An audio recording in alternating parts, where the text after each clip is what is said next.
అందుకే మన చేతుల్లో కాదు ప్రభువా, మీ చేతుల్లో పెడుతున్నామయ్యా అని దేవుని చేతుల్లో పెడదాం. దేవుని కృప, కాపుదల, భద్రత దేవుడు పిల్లలకు ఇచ్చునుగాక. సరే, ఏదేమైనప్పటికీ శిష్యులు అడుగుతూ ఉన్నారు, ప్రభువా మా వల్ల ఎందుకు కాలేదు అని అడిగితే యేసయ్య అన్నారు, ఇది ఎట్లాంటివి, ఇట్టివి చదవండి ఒకసారి తీసిన వాళ్ళు.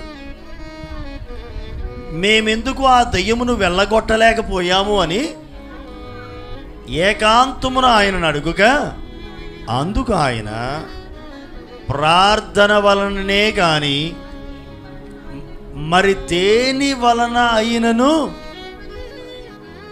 ఈ విధమైనది వదిలిపోవుట అసాధ్యమని వారితో చెప్పెను. దేవునికి స్తోత్ర. ఎట్లాంటివి జరగాలంటే, ఇలాంటి గడ్డు సమస్యలకు పరిష్కారం కలగాలంటే ఏం చేయాలట? ప్రార్థన వలననే. ఏ ప్రార్థన? ఉపవాస ప్రార్థన వలననే తప్ప, లేకపోతే అసాధ్యం. తేల్చి చెప్పేశాడు యేసయ్య.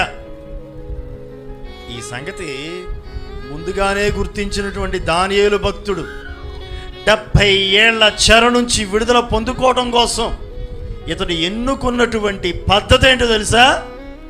గోనెపట్ట కట్టి తల మీద బూడిద పోసుకుని ఉపవాసం ఉండి ప్రార్థనా విజ్ఞాపనలతో గడుపుటయే ఈ సమస్యకు పరిష్కారం అని గుర్తించాడు. దేవునికి స్తోత్రం. పరిష్కారం ఏంటి? ప్రార్థన విజ్ఞాపనలు. ఏ ప్రార్థన? ఉపవాస ప్రార్థన.